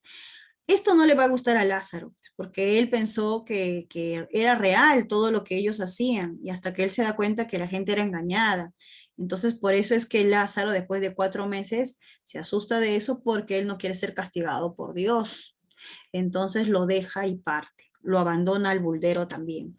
En el sexto tratado, vamos a ver por aquí, ¿no?, su siguiente amo fue un maestro pintor de panderos, ¿no?, con quien no duró mucho, nos dice. ¿Ya? No duró mucho, ¿no? Entonces, por eso este amo, como que no vamos a hablar mucho de él. Una vez que Lázaro entró a una iglesia, conoció a un capellán, quien sería su próximo amo.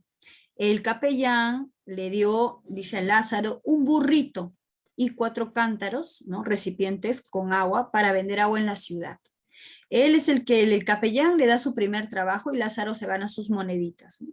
Va a ahorrar, pues, ahora por fin le van a pagar, ¿no? Sus anteriores amos no le pagaban nada, la justo le daban un plato de comida y eso. Este fue el primer trabajo serio, pues, para Lázaro. Estuvo bajo esas condiciones durante 4 años y fue capaz de comprar su primera espada y ropa.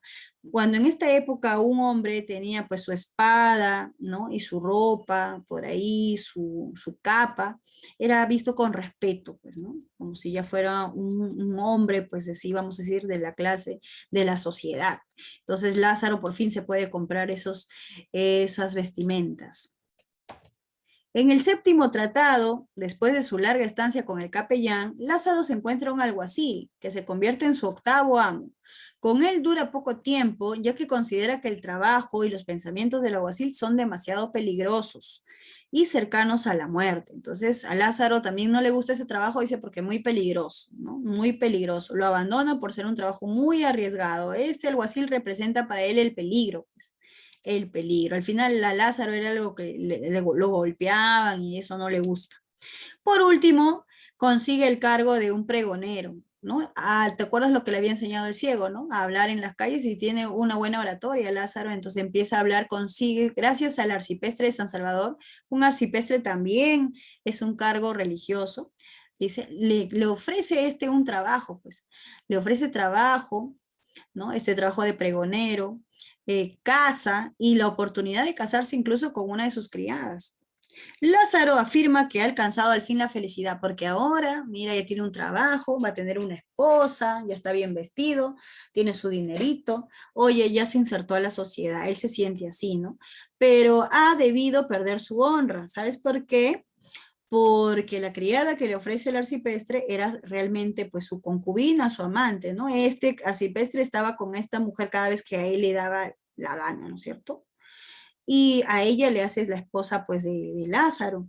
Y cuando a Lázaro le llegan los chismes, que mira, cada vez que él se va de casa, el arcipreste entra a su casa y no sale de ahí todo el día, entonces toda la gente ya sabe que la mujer le es infiel con el arcipreste.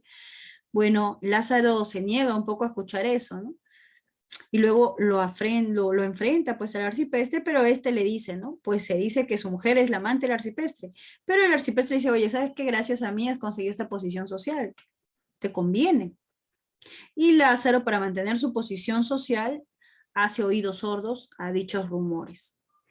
Ahí evidenciamos a lo que le llamamos el pecado de Lázaro, porque prácticamente venden su honra para poder ascender socialmente, ¿ya? Se logra, ¿no? Lázaro logra salir de esa situación de pobreza, hay un marcado optimismo por ese lado, porque se supera una situación difícil, pero ¿a qué costa? ¿A qué precio?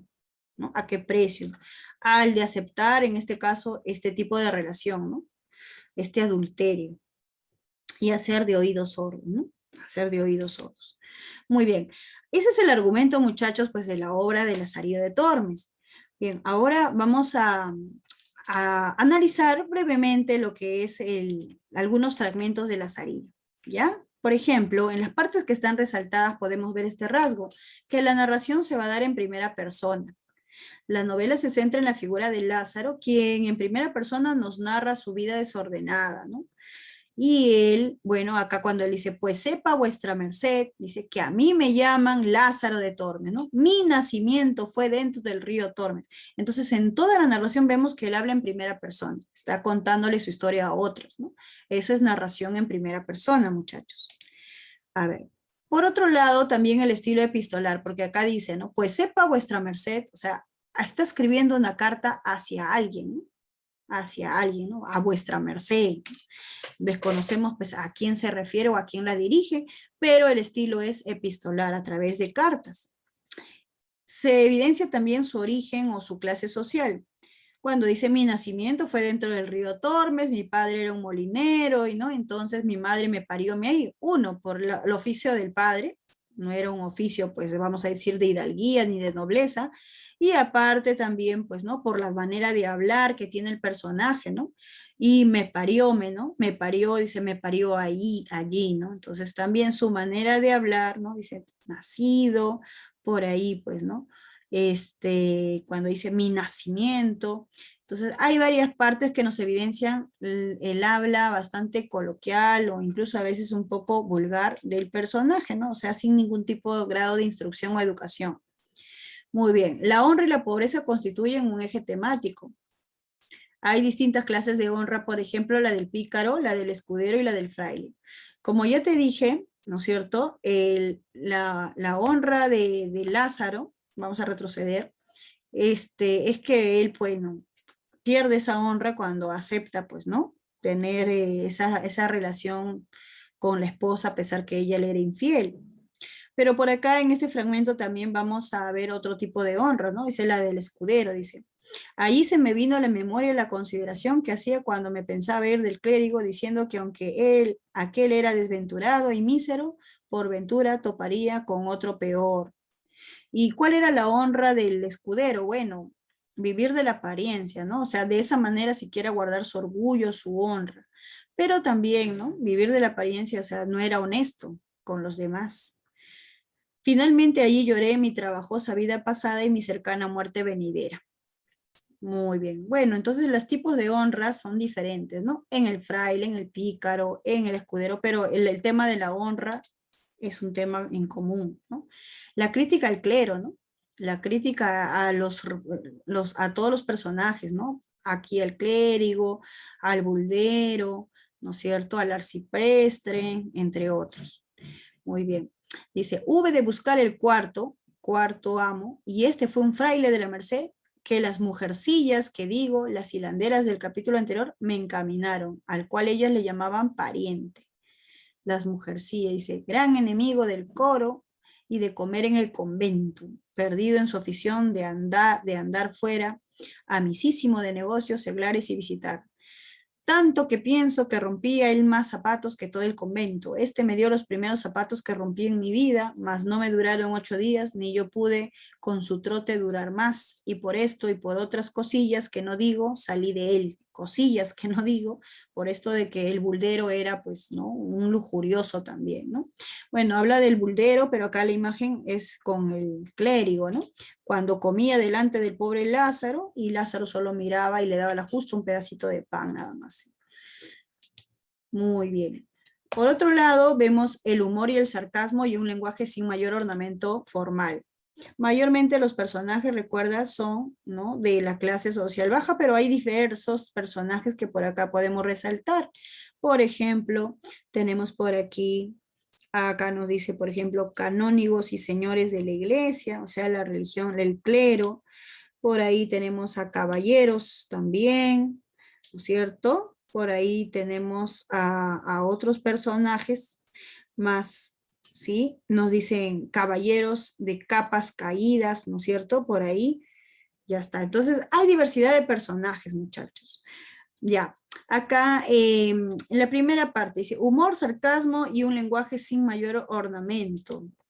O sea, este episodio, este fragmento pertenece a cuando hay una parte en donde su hermanito, antes que él se vaya con el ciego, el hijo del negro Zaide, tiene una situación con el papá.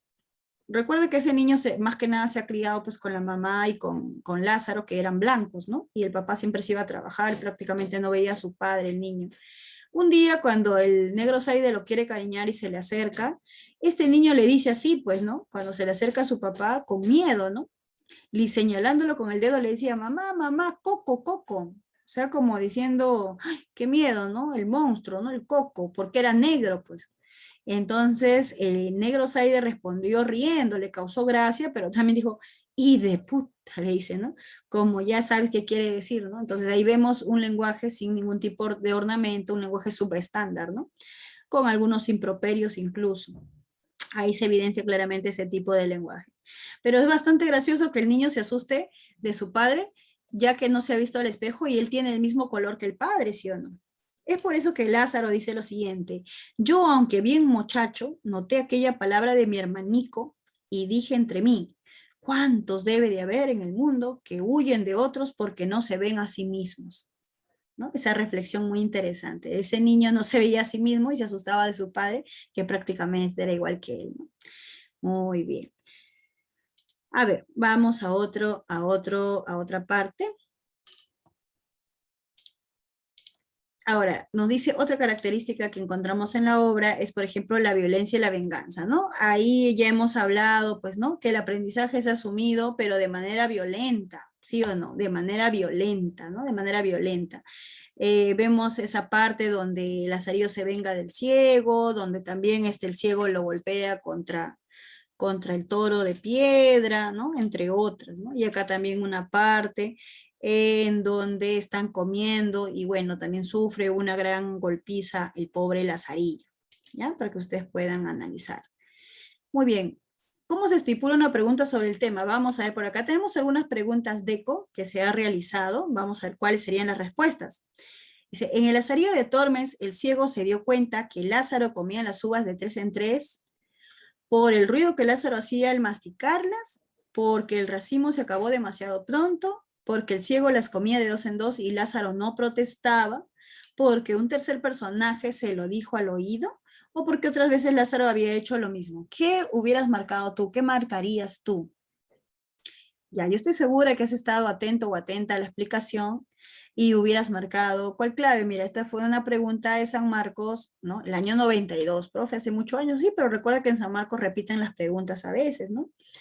La respuesta, ¿cuál fue? La respuesta fue, pues acá podemos ver la clave C. ¿Te acuerdas que te dije que él no protestaba? ¿Pero por qué? Porque él estaba haciendo lo mismo y más todavía, ¿no? Entonces, ¿por qué? Dice, porque el ciego las comía de dos en dos y Lázaro no protestaba. Es así que el ciego se da cuenta que estaba siendo también engañado. Marca la alternativa que complete correctamente el siguiente enunciado sobre la obra de Lazarillo de Tormes. En la novela, el pecado de Lázaro se produce cuando el protagonista... ¿Cuál hubieras marcado tú? Esta es una pregunta elaborada por la CEPRE San Marcos, el año 2019. Entonces, ¿la respuesta cuál era, muchachos? La respuesta es la B. Porque se casa con la criada del arcipreste y se reinserta a la sociedad, pero ¿a qué costo, no? ¿A qué costo, no? O sea, aceptando compartir a la mujer, ¿no? Viviendo en adulterio prácticamente. Él no lo cometía, pero aceptaba la situación, ¿no? Entonces ahí su honra es mancillada de Lázaro de cierta manera, pero quiere vivir con eso, ¿no? Con tal de ascender su posición social, ¿no? Muy bien, chicos. Bueno, esto es lo que corresponde a la parte teórica del tema. Ahora vamos a pasar a desarrollar, ¿no?, la parte práctica, ¿sí? Vamos a pasar a desarrollar la parte práctica. Bien, muchachos, vamos entonces con las preguntas de la práctica dirigida sobre este tema. Buenas nuevamente, muchachos, ¿cómo están? Ahora vamos a trabajar lo que es la práctica dirigida de la semana número 12 del curso de literatura. Hemos desarrollado lo que es El siglo de oro, segunda parte. Hemos hablado sobre la novela renacentista, ¿no? Nos hemos enfocado más que nada en el género narrativo. Muy bien, vamos a empezar entonces vamos a empezar con la resolución. ¿Ya, muchachos? A ver, empecemos. Bien, primera pregunta, ¿qué nos decía? A ver, dice, con respecto a la narrativa de la Edad de Oro española, elija las características correctas. Primer enunciado nos dice, se insertan hechos reales y fantásticos. ¿Tú qué dices? A ver, hechos reales y fantásticos. Hemos visto en el transcurso de la clase, hemos hablado de los tipos de novelas que se desarrollaban en este periodo. Hemos hablado de las novelas de caballería, las novelas pastoriles, las moriscas, las bizantinas y las novelas picarescas. Vimos que en la primera parte, las que se desarrollan en esta época del Renacimiento, pero en las primeras novelas que van apareciendo, se desarrollan ciertos sucesos, ¿no es cierto?, idealizados, por ahí algunos fantásticos, ¿no? Pero cuando hablamos, ¿te acuerdas de la novela picaresca? Y hemos hablado, ¿no?, en la clase sobre el Lazarillo de Tormes, se representa más que nada hechos reales, ¿no? Está contextualizada en la sociedad de España de la época, y sobre la situación pues, que está viviendo el país, ¿no? En esta época de crisis o decadencia hemos visto. Bueno, entonces podríamos decir que sí, ¿no? Correcto, ¿no? Se insertan hechos reales y fantásticos, podemos decir que en parte, ¿no? Las novelas picarescas recrean hechos reales, por eso se dice que tienen tendencia realista, ¿no? Describen la situación económica de los personajes, y eso se evidencia con su manera de hablar, su manera de vestir, su manera de actuar, ¿no? Sobre las necesidades que atraviesan. ¿Y las novelas de caballería insertan sucesos fantásticos? Correcto, también, ¿cierto? Muy bien. Cuando hablamos de las novelas de caballería, ¿no? ¿Te acuerdas el caballero andante que se enfrenta a magos, a monstruos, por ahí, a dragones o otros caballeros? Hay sucesos fantásticos también que ahí se pueden insertar. Ya está. Entonces la primera afirmación es correcta. 2. Hubo preferencia por el cuento y la fábula. Estamos hablando principalmente preferencia, ¿por qué? Por la novela, ¿ya? Preferencia más que nada por la novela. Se consolida lo que es la novela. La novela se consolida como la especie literaria de preferencia en el siglo XVI. Aparecen las novelas caballerescas, picarescas, pastoriles, bizantinas y moriscas, ¿no? No se cultiva el cuento ni la fábula. A ver, enunciado 3. Muestra personajes y ambientes nacionales. En ese caso sí vamos a coincidir, ¿no? Eso es correcto. Las novelas picarescas reflejan personajes, costumbres y ambientes nacionales. Asimismo, hace la novela barroca, por ejemplo, lo mismo hace la novela barroca. Por ejemplo, en el caso de las novelas picarescas, nos contextualizan en ciudades, por ejemplo, como Toledo y Salamanca, ¿no? Entonces, los ambientes son ciudades que existen, ¿no? Son ciudades reales.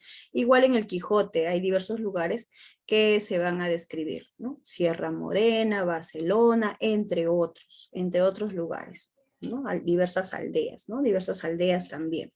Muy bien, eso es correcto entonces. Correcto, incorrecto, correcto. Bien, vamos con la número 4. Se recurre a un lenguaje culto y coloquial. Bueno, cuando hablamos de un lenguaje culto y coloquial, podemos decir que en algunos personajes sí se evidencia un lenguaje culto, por ahí de repente, ¿no? En un caballero, en un hidalgo, o en algún representante de la iglesia, pero también hay un lenguaje coloquial, ¿no? En algunos personajes, principalmente en las novelas picarescas. A ver, entonces el cuarto enunciado es correcto también. Los narradores de las novelas bizantinas, de caballería, pastoriles y moriscas, usan un lenguaje culto. En cambio, en las novelas picarescas predomina un lenguaje popular o coloquial. 5. Los protagonistas son principalmente nobles. Principalmente nobles. Bueno, ahí sí vamos a discordar, ¿no? Ahí sí no estamos de acuerdo, discrepamos. Principalmente no lo son. En las novelas picarescas los protagonistas son populares. En las novelas pastoriles son pastores, pero no son nobles, ¿no? O sea, hay diferentes, ¿no? En las moriscas, mozárabes hemos visto y así. No necesariamente todos son nobles, ¿ya? Entonces, nos pedían los enunciados correctos o las características correctas, nos quedamos con la 1, nos quedamos con la 3 y nos quedamos con la 4. ¿Cuál sería nuestra clave, muchachos? Sería la clave B, ¿cierto?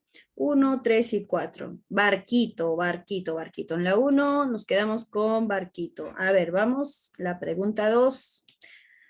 Dentro de la novela del siglo de oro español, la figura del antihéroe se opone a la figura de, a ver, ¿en cuál de las novelas la figura principal es la del antihéroe o llamado también pícaro, dijimos, ¿no? Ya, pues, entonces ya tenemos la respuesta, ¿no?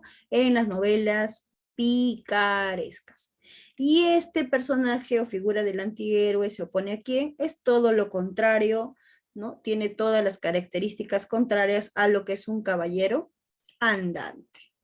Muy bien, entonces ahí tenemos los tipos de novelas y los personajes, sus protagonistas, ¿no? Las picarescas, el pícaro o antihéroe, las de caballería, el caballero andante, las bizantinas, el joven aventurero, las pastoriles, un pastor enamorado. Muy bien. El caballero andante, ¿qué representa, chicos? Representa, nos dice, las cualidades tales como el valor, el honor, la lealtad, la generosidad, además de valores morales y religiosos. En cambio, el pícaro o antihéroe posee antivalores, ¿no? Es astuto, ladrón, mentiroso y cobarde. ¿Cuál era nuestra clave en la número 2? Nos quedamos con dinosaurio, ¿no? Dinosaurio. Dadito, dadito, dadito. Muy bien. Clave de la número 2 sería la D. La D, la D. A ver, pregunta número 3.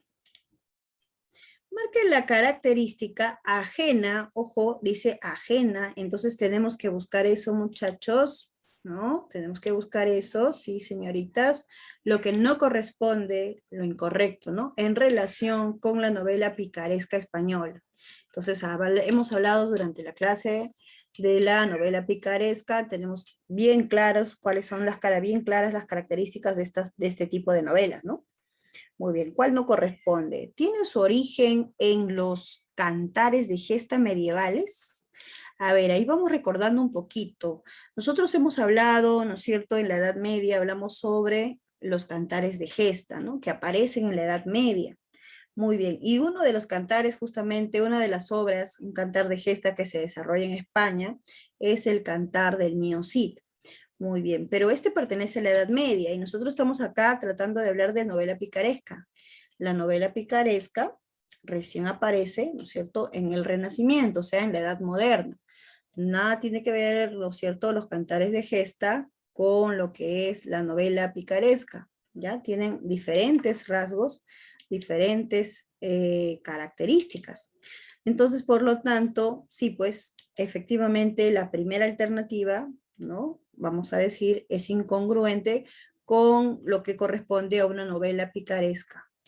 A ver, por acá leemos la sustentación. La novela picaresca surgió con el Lazarillo, ¿no? Lazarillo de Tormes. Esta es la novela fundadora, así se le considera, ¿no? Muy bien, incluso se le llama como novela nacional. Entonces, por lo tanto, no se remonta a la época medieval. En la época medieval no existía todavía lo que es la novela, ¿no? Más que nada, ¿no? El cantar de gesta era otra especie también narrativa, pero la novela recién surge todavía y se consolida en la Edad Moderna, en el Renacimiento, ¿ya? Entonces, incorrecto. No decían característica ajena, ya encontramos la clave, decían los muchachos. La clave entonces es la A. La B, muestra la idiosincrasia, es decir, la ideología, la manera de pensar de la sociedad española del siglo XVI. Claro que sí, ¿no? La novela picaresca sí. Incluso se le denomina, hemos dicho, novela sociológica, ¿no? Muestra las clases sociales con sus valores, prejuicios y las conductas de las mismas en diferentes ambientes nacionales. C. Utiliza el humor para criticar personajes y costumbres. Por supuesto, hemos dicho que sí, es correcto también. Satiriza la mezquindad, por ejemplo, ¿no? La tacañería o la avaricia en algunos personajes de la iglesia, ¿no? Y también hemos visto el tema de la hipocresía, por ejemplo, el arcipreste de San Salvador, ¿no? O sea, era un religioso, pero mira la doble vida, la doble moral que también tenía, ¿no? Al proponerle eso a Lázaro al final, ¿no? Al final de la novela. Muy bien, entonces se satiriza la mezquindad, hipocresía de ciertos personajes. Asimismo, se hace una crítica a las mentiras o engaños, embustes de ciertas también autoridades. Por ejemplo, el buldero, ¿no? Entonces, todas estas personas, todos estos amos, no fueron buenos ejemplos para Lázaro, ¿no? No fueron buenos ejemplos. Muy bien. Pero así era, pues, la sociedad española, muchachos. Entonces esta novela prácticamente es un reflejo de la sociedad española del siglo XVI. C. Utiliza el humor, ya, esto ya está, ¿no? Correcto. D. Deja de lado la fantasía y muestra una tendencia realista. Claro, ya hemos dicho, ¿no? Hay una tendencia realista en las novelas picarescas. Ojo, como no dicen ya exclusivamente, específicamente picarescas, ahí sí, ¿no? Describe la pobreza económica de ciertos sectores sociales con total realismo, es decir, de manera cruda y satirizante. Entonces, aquí la clave era la A, pues, ¿por qué nos pedían característica ajena? Ajena. 3, avión, avioncito. Bien, la pregunta número 4. A ver, vamos a ver qué nos decían en la pregunta 4. Tenemos todo este fragmento y vamos a decir, a partir del fragmento anterior de la novela La vida de Lazarillo de Tormes, podemos afirmar que es un relato autobiográfico y tener un estilo, ya, entonces leemos el fragmento, ¿no? Para poder deducir de ahí, de ese fragmentito, ¿no? Los rasgos que me pueden ayudar a resolver esta pregunta de admisión, ¿no? Mira, del año 2019. Pues sepa vuestra merced ante todas las cosas que a mí me llaman Lázaro de Tormes, hijo de Tomé González y de Antona Pérez, naturales de Tejares, aldea de Salamanca. Muy bien, primero me doy cuenta, profe, que describen, ¿no es cierto?, a los personajes, también a las ciudades o los lugares propios de España, ¿no? Se mencionan Tejares, Salamanca, ¿no es cierto?, ¿no? Las áreas geográficas que sí, pues, ¿no? Hacen referencia a este país. Mi nacimiento fue dentro del río Tormes, por cual causa tomé el sobrenombre, y fue de esta manera, mi padre, que Dios perdone, tenía cargo de proveer una molienda de una aceña que está a ribera de aquel río, en la cual fue molinero más de 15 años. Y estando mi madre una noche en la aceña, preñada de mí, también me doy cuenta de la manera de hablar del personaje, ¿no? La manera de hablar del personaje. Tomóle el parto y parióme allí, de manera que con verdad me puedo decir nacido en el río, pues se llama Lazarillo de Tormes, ¿no? Bueno, claramente, muchachos, ya hemos analizado también esa parte en la parte teórica, cuando dice mi nacimiento, ¿no es cierto? Y dice por acá, no sepa que a mí me llaman Lázaro de Tormes. La narración, ¿no es cierto?, se está dando en primera persona, por eso se dice que es una obra autobiográfica, ¿no? O sea, el personaje te está contando su historia. Y ya tenemos la clave, ¿sí o no? ¿Cuál sería nuestra clave? Bueno, de acuerdo a eso, voy a decir, pues, ¿no? Está escrito en primera persona, por eso es autobiográfica, y por los lugares también a los cuales se refiere, e incluso se describe la posición social de los personajes, que en este caso pertenecen a una clase social baja. Muy bien, es de tendencia realista, ¿no? Que está reflejando, ¿no?, a los personajes de la época. ¿Sí? Entonces nos quedamos con ¿qué clave, muchachos? Nos quedamos con la clave B. La clave sería la B. Ahí justo, mira, estamos, por ahí hemos resaltado, ¿no es cierto?, algunas partes importantes para poder llegar a la respuesta. Lo que está de celeste, ¿no?, nos evidencia justamente que es un relato autobiográfico por estar narrado en primera persona. Cuando dice que a mí me llaman Lázaro de Tormes, mi nacimiento fue. El narrador es protagonista y es el mismo Lazarillo quien nos cuenta sus aventuras y desventuras con todos sus amos, ¿no? Y por otro lado, lo que está resaltado de color rojo, se presenta un estilo realista ya que se evidencia descripciones bastante detalladas de ambientes geográficos pertenecientes a Salamanca, por ejemplo, como Tejares, Tormes. Asimismo, se relata la condición social y económica de los personajes, la cual es un reflejo fiel de la España del siglo XVI. Muy bien, la clave entonces es la B, ¿cierto? La B, la B. Muy bien, pregunta de admisión San Marcos. Mira, no estaba muy complicada, ¿verdad? Solamente es un análisis sencillo que se tenía que hacer a este fragmento de la novela. A ver, vamos casi terminando. Penúltima pregunta, la número 5. ¿Qué tema se desarrolla principalmente en el párrafo citado de la novela Lazarillo de Tormes? A ver, ¿cuál es el tema en este párrafo, no? Leemos entonces. Lázaro, llega el oído a este toro y oirás gran ruido dentro de él. Yo simplemente llegué creyendo ser ansí, dice, ¿no? O sea, Lázaro está hablando. Yo llegué y lo hice, ¿no? Y como sintió que tenía en la cabeza par de la piedra, afirmó recio la mano y dióme una gran calabazada en el diablo. O sea, ¿no? Lo puso, ¿no? Lo puso contra la piedra, ¿no? Contra el toro. Lo golpeó, ¿no? Que más de 3 días me duró el dolor de la cornada. Y díjome, necio, aprende que el mozo del ciego un punto ha de saber más que el diablo. Y rió mucho la burla, o sea, después de haberle pegado, se burló del pobre Lazarillo, ¿no? O sea, le enseña, pero de una manera muy violenta, ¿no? Degradándolo, humillándolo. Entonces, bueno, ¿qué tema se desarrolla principalmente en este párrafo? La pobreza extrema, el abuso de la burguesía, la educación degradada, la incomprensión familiar. Bueno, en este fragmentito, muchachos, vamos a evidenciar principalmente lo que es una educación degradada o a la inversa, que también ya te habíamos comentado, ¿cierto?, en la clase. Sí, pues Lázaro aprende mucho del ciego, es cierto.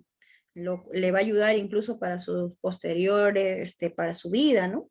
Ser pregonero, ser muy astuto y todo, saber sobrevivir. Pero ¿a qué costo, no? ¿A qué costo, a qué precio también?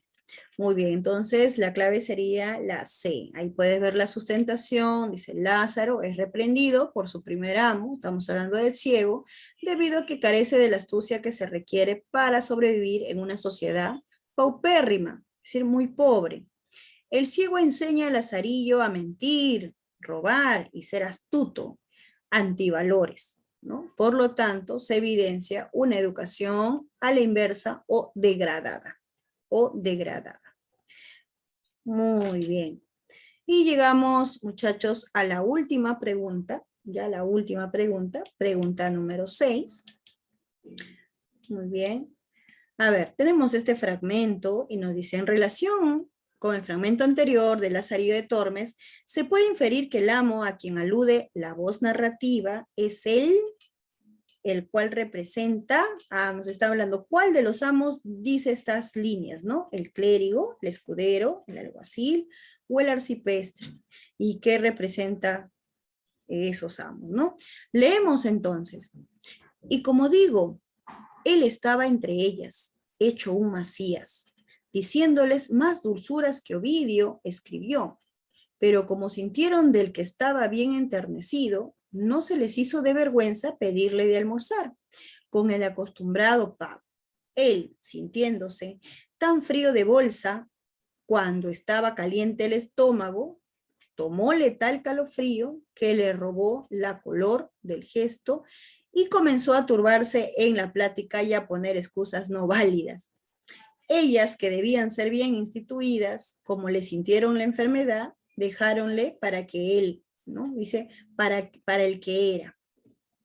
Yo que estaba comiendo ciertos trozos de berzas, con los cuales me desayuné, con mucha diligencia, como mozo nuevo, sin ser visto de mi amo, torné o regresé a casa, de la cual pensé barrer alguna parte, que era bien menester, o sea, era bien su oficio, ¿no? De Lazarillo, llegó a casa y quería barrer, pero dice, más no hallé con qué, o sea, no había ni siquiera una escoba en la casa para poder barrer. ¿De quién están hablando, muchachos? ¿De quién están hablando? Bien, ya te habrás dado cuenta. Si nosotros resaltamos esta parte, nos están hablando de quién, del escudero que hasta se puso frío y empezó a sudar cuando le hablaron de pagar la cuenta, ¿no? Del restaurante donde estaban comiendo. Él, sintiéndose tan frío de bolsa, es decir, sin ninguna moneda en el bolsillo, pero estaba caliente el estómago, ¿no es cierto? Y se tomóle tal calofrío que le robó la color del gesto y comenzó a turbarse en la plática y a poner excusas no válidas, ¿no? Como poniendo excusas para no afrontar pues el pago. Entonces nos están hablando claramente del escudero, ¿cierto? El escudero o el hidalgo, ¿no? Ese amo, pues, de Lázaro, que era muy pobre, que vivía, pues, ¿no?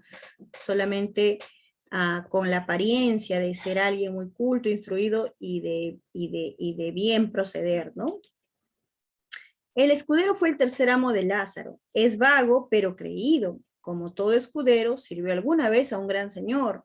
Vive de glorias pasadas, aparentando tener una posición social y riquezas que no posee. Sin embargo, Lázaro desarrolla afecto por él y trabaja para mantenerlo. Muy bien, bueno, los demás amos de Lázaro son estos, ¿no? Ahí está, pero estábamos hablando pues efectivamente del tercer amo del escudero que representa la apariencia, ¿no? La apariencia. Muy bien, chicos. Bueno, eso es todo respecto a las preguntas. Estas son las claves de la práctica dirigida que acabamos de resolver. Te quedaría pendiente el desarrollo de tu práctica domiciliaria, ¿no? Bien, muchachos, eso ha sido todo por esta clase, ¿no? Semana número 12. Espero que la clase haya sido de provecho, que se haya podido, pues, ¿no? Que haya podido contribuir con tu preparación. Solamente te queda repasarla y conmigo sería hasta una próxima oportunidad. Fue un gusto, muchachos. Nos vemos. A cuidarse mucho.